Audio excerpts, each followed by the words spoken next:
Conversations, where hosts Keona, Owens, and Josephine Robinson bridge the generational gap in the nonprofit world.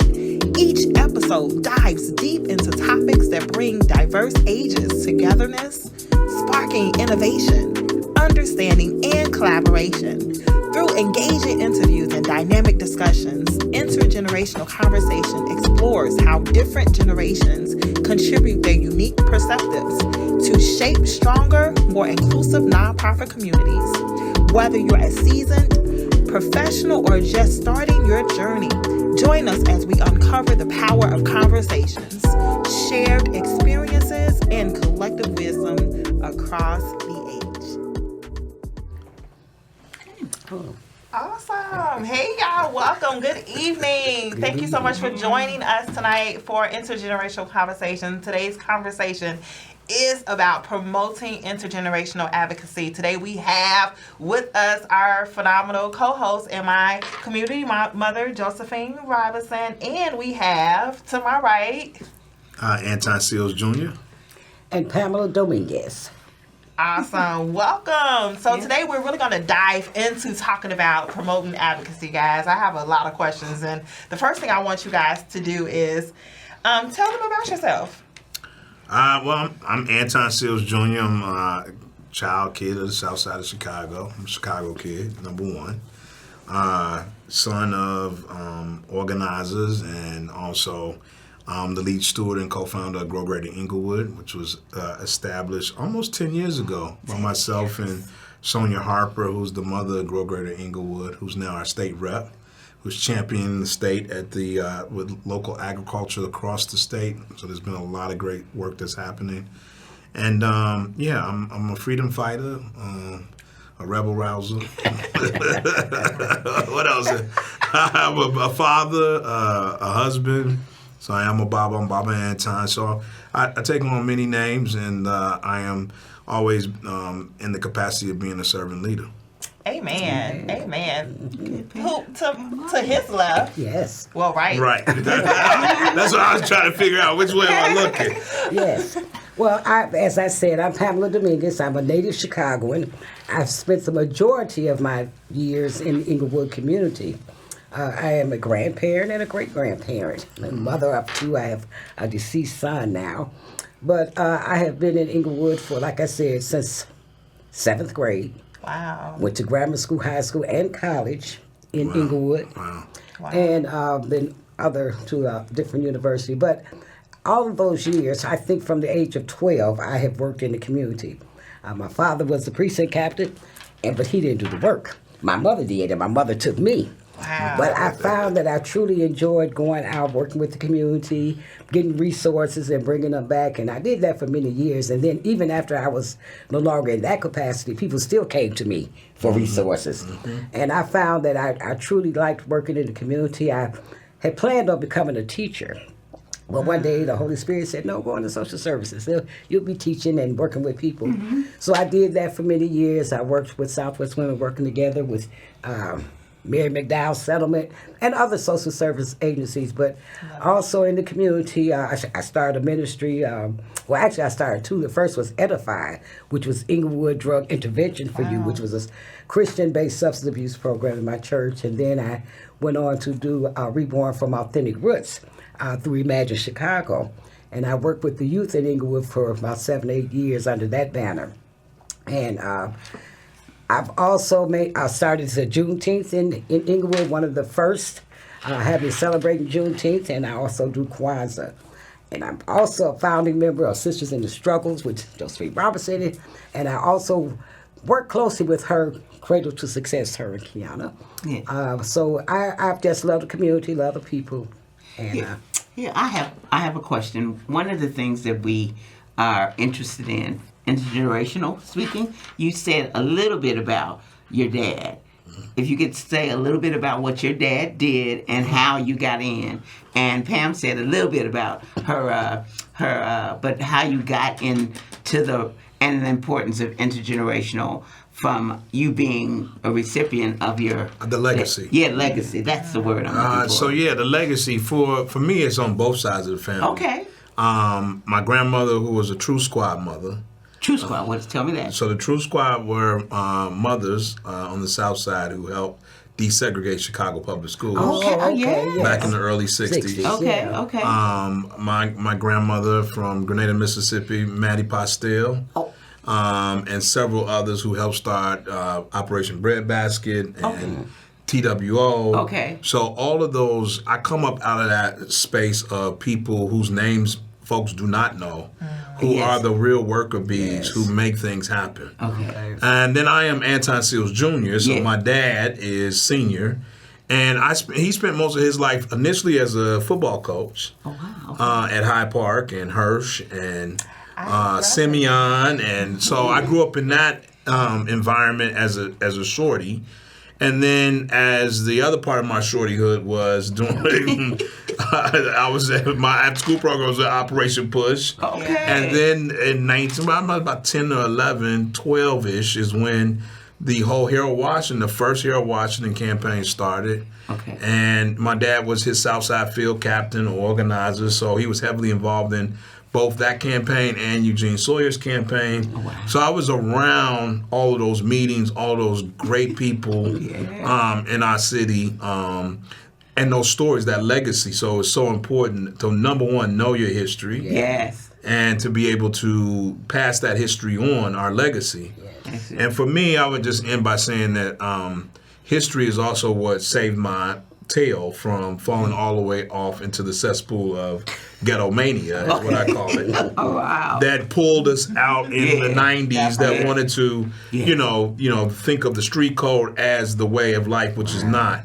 But I was not doing well at high school. I got kicked out of one high school, went to another, and I graduated from Hyde Park. But in that process, in my failing year, which I kind of came back, I did a show called Know Your Heritage. And Yes. And Know Your Heritage changed my life, the trajectory. Okay. Wow. Because it was the first time that I took accountability for my own life. Okay. Yes. And my dad couldn't, straighten me out with the belt or the knuckle. And that wasn't going to be, he whipped my tail another way mentally to stand up and say, you have to be accountable for your own name and your own, I've done everything I can to lift you up. So that is so important, that legacy, and I hope to do the same for all of my sons and daughters who aren't all mine biologically, but that's what I try to take care of them and protect them and, pass on the history of the legacy of what they're connected to. That's amazing. Amazing. Okay, Pam, just a little bit. Well, my background is not as illustrious as my colleague sitting next to me. However, the political part played a big role because, as I stated earlier, because my father had the job, we did the work. But I found, and I've said this over the years, when my mother would say, "Come on, Pam, we need to go out," I don't care if it was cold, raining, hot, I always went. And that aspect really, really opened up my eyes to people, their needs in the community, made friends, the older people as well as the younger people. And I think about my mother tells the story that when I was a little girl, she said that people would, we'd go to the store and she'd have myself and my sister and people would speak to us and I would hide behind her dress. Okay. I wouldn't speak. She said, but let somebody be laying in the street, in the gutter, don't even know what day it was. She said, I would go over and say, hi, mister, are you okay? So I've had that heart for people, I guess, all the time. And we were at an event yesterday for recognizing grandmothers. And someone said something, but my grandchildren always say, do you have a sign of granny on your forehead? Because all the children, especially the boys, have gravitated, and I've worked a lot with the boys in Englewood, and I found that's really good. But they also need the male role, to counterpart that. But the political, I started working in that, and I stayed involved, and I got my job. I wasn't doing it to get a job. I did it because I like doing it. So I had 2 or 3 positions working in politics, passionate jobs, which we really don't have anymore. But I found that I just like people. It just came natural. I have sisters that say, "How do you talk to people so easily?" And I just don't know. I guess it's a gift to even reconnect over the years back with people that I've known for years. So my mother, I would have to say, would be the instrument that took me out and molded me in that way to meet people, talk to people, and then church help too. Working in church, volunteering in church, all of that. Okay, Keona, what's your next question? Hey, I mean, like, today's topic was really about, like, promoting advocacy. So, like, you guys share some gems about your background, and I think that leads to promoting and helping people raise their voice. So, like, define advocacy and what benefits have you guys found with uniting people together? For me, I think that is fundamental to a lot of the work that we continue to do. Yeah. Advocacy, activism, they're hinged on the same barbell in that sense. Making room for us to kind of understand the processes that are happening in our government. Yeah. Finding ways that both old and young people can, demand more from our use of our tax dollars, which is so important. You know what I mean? Because at this point in our nation's history, we're against a lot of different challenges right now. Yeah, yeah. Some that have not been seen since many of us have been alive, Right. Yeah. but have been in existence in the history of this nation. So I think we think of advocacy in particular at the state level, at the city level, at the community level, to get people involved. Yeah. And it is an arduous task. You got to continuously do it. Yeah. And now it is, even though we live in a information age and more technology, people are sometimes even further distant in terms of understanding each other. Yeah. So I think this provides us an opportunity to bring people back to public spaces, to talk to, the elders, and even thinking about like what it means to be an elder at this point, because one of the things as a junior elder, you start to realize is that time is moving forward, and you are right along with it. So some of the same issues that you would advocate for take many years, right? And so it's about that tenacity. So this is why that legacy is so important. Yes. So the impatience sometimes of the youth is also has to be met with the wisdom of like, there's a reason why that hasn't happened in that way. Right. Exactly. Right. And it is also vice versa for the elders, to like the new energy to make room to push it beyond where we could take it. Exactly. Yeah. So it is always that exchange, and I think that's the potential and exciting part about our history right now with the baby boomers. Yes. Who, they're now seen as elders, but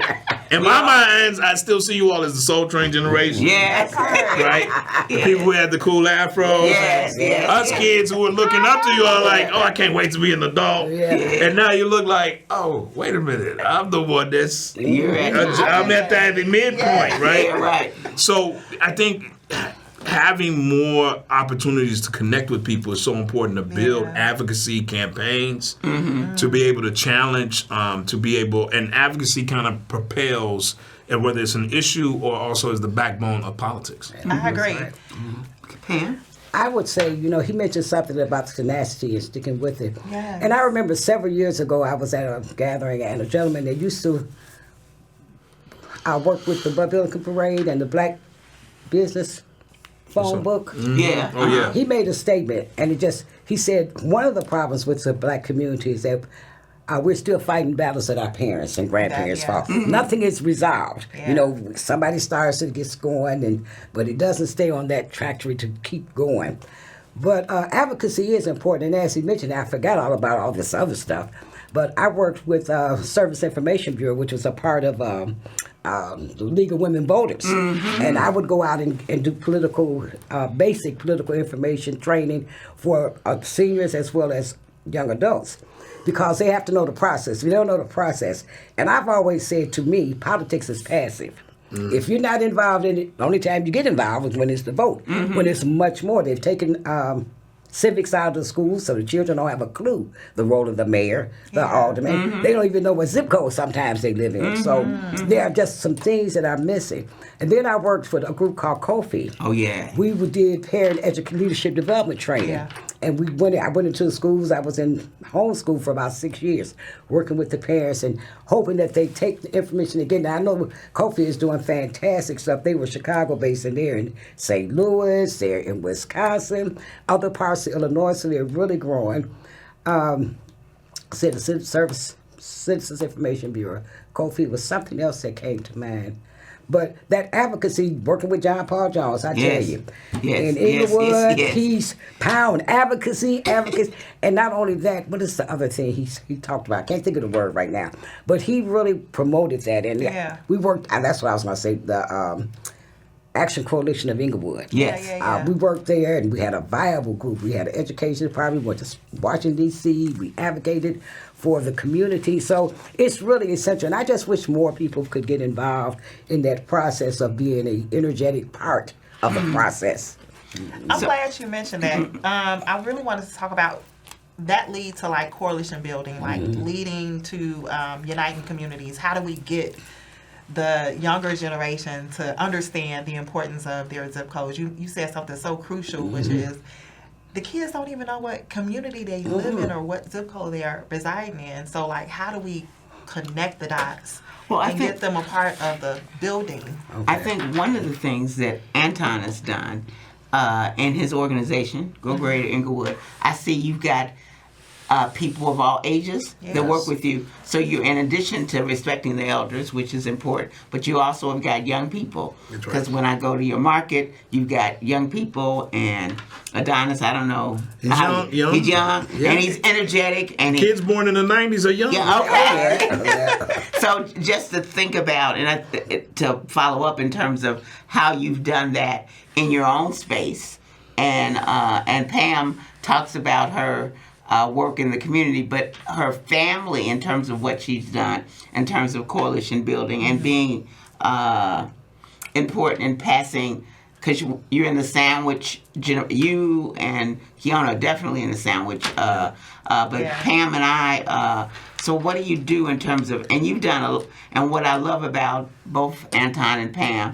they really do work with their groups, but they also are coalition building. Yes. So nothing happens in Englewood that Grow Great Englewood is not supporting. Right. No, I mean, we try to, one is I kind of always think about like being young and how things were said about young people then. It's the same thing. Right. Mm-hmm. And I think of it in the ways of that it's not so much of what's lacking, it's what's already there. Exactly.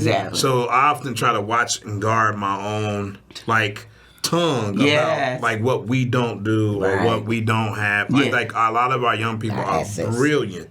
Yes. They are. They are. They're right there. You know what I mean? Yeah. So I oftentimes that helps me like use an asset-based kind of, like looking at, and we do a lot of work in the soil, in the land. And part of it is like there's space for everybody. Yeah. And so the work that we're doing is like, where we see rubble or neglect, that's an opportunity also for us to kind of build. Right. And envision. And so when you make space for young people and you give them the ability to grow. Mm-hmm. So leadership in my mind is also us helping to cultivate new leaders. Yes. I love that. Yeah. And to be able to pass forward what we know. And to be able to continue to learn and exchange because, we come from a space where you read and like you're learning something new every day. Right. And you want to remain open to like, I could be wrong. Right. Yeah. Right? And that missed wonder of life can keep you youthful. Yes. Because, sometimes what happens to us older folks is like we've been there, done that. Right? But then there's sometimes that that's what happens. Yeah, we have all these experiences and then you become a little jaded. Right? Yes. And so you got to share. You got to share that. And listen. And I just want to say, I really pray that I don't become jaded. It's trying to creep up time to time. It's hard. It is, because it's there, But I just want to real briefly, I want to mention too, about our communities and coming together. Cyrus Smith has an overlay program, the National Black Club University, that he has already mapped it out where we can be working together. We are partnered with Nations in Africa. We have 20 zip codes that we work with. We have a cadre of professional people, over 100 that we link the young people to so that they can mentor if they want to go in the field, or they can go and hear them speak or chat them. Yeah. So we have some things, and it's just making sure that all parts of our communities are aware of what's there so that we can. Yeah. We don't all have to be on the same page. We hear that all the time. Agreed. A book is not one page. Exactly. A book has chapters and indexes and all that other stuff. But we need to be a part of the book so that we know where to go. This is a resource we can look. We can do this. Everybody doesn't fit everywhere, so find your niche and become a part of it. I think you have developed a coalition with Imagine Englewood If. And our We Grow. And you got a newsletter, and you got, so I think that might be good because I think that's a space where you got, because Michelle, who grew up in Englewood, came back from college, and she's doing marvelous things, and you got other people, and then Pam with, how do they contact people like Sharon? Because people haven't heard, in terms of the intergenerational, and I think both of them do a good job and coalition building. Yeah. Well, they do, and even they had 7 daily habits. Sunday is Family Day, Monday is Safety Day, Tuesday is Education, Wednesday is Economics by Black, Thursday is Friday is Seniors, Saturday is Youth. What is Thursday? What am I missing? Health. So there's a day for each one where everyone is encapsulated in that process. Yeah. And how do people get in contact with Tyrone? His number is, they can go to the webpage, nationalblackclubuniversity.com. All right. Nationalblackclub.com. Okay. Well, we have 1 minute, y'all. That's what this goes fast. Darn, the time is escaping. Please share how people can reach you real quick. Here's Grow Greater Englewood. To the CAN TV audience, not even sure if it's channel 19 anymore, but 21 now. Okay, old school. I'm old school. But we're online at growgreater.org, and you can look us up on social, Instagram, Facebook, same Grow Greater Englewood. We can't grow without you. Absolutely. And what about Sisters of the Struggle? Basically, I want her to tell about Black Club. Okay. Tell them about Cyrus, nationalblackclubuniversity.com. Cyrus Smith. He's on Facebook, YouTube. Just put in National Black Club University and it'll pop up. And so both of them are doing intergenerational advocacy, and they're teaching young people and also learning from older people. Yes. And that's what it's about. Mm-hmm. Absolutely. I love it. So first of all, thank you guys for joining us this evening. Thank time flew away. Yes. When you have great conversations, that's what happens. Yes. So we want to invite you back here. 2 weeks we'll be at the same place, same time, 7 p.m. And I think that date is the 4th, which is September 22nd at 7 p.m. we'll be here. And in addition to that, we also want to invite you. All of us are children in the fruit of Englewood. I grew up in Englewood, went to Robeson. This Saturday, y'all, we will Englewood be... Music Fest. Yes. Be there. What time does it start? It starts noon to 8, and they have a resource fair in the beginning. At Kennedy King College. In addition to that, Touch Gift Foundation will be hosting our community engagement in collaboration with Highland. This is our 4th year. We'll be at 640 East 79th Street. The flyer should be popping up shortly. That is 640 East parking lot. And we have our book club, Sisters in the Struggle. We have our book club September 20th at Kelly Library from 1 to 3. 1 to 3. Ernest Krim, How Black History Can Change Your Life. Awesome. All right. Thank you. Thank you for having us. Thank you. Thank you for coming. It goes fast. Thank you for the work you do. Yes. Awesome. Yes. See you guys again on the 22nd at 7 p.m. Yes. Thank you. Love you. Bye. Where hosts Keona Owens and Josephine Robinson bridge the generational gap in the nonprofit world. Each episode dives deep into topics that bring diverse ages togetherness, sparking innovation, understanding, and collaboration. Through engaging interviews and dynamic discussions, Intergenerational Conversation explores how different generations contribute their unique perspectives to shape stronger, more inclusive nonprofit communities. Whether you're a seasoned professional or just starting your journey, join us as we uncover the power of conversations, shared experiences, and collective wisdom across the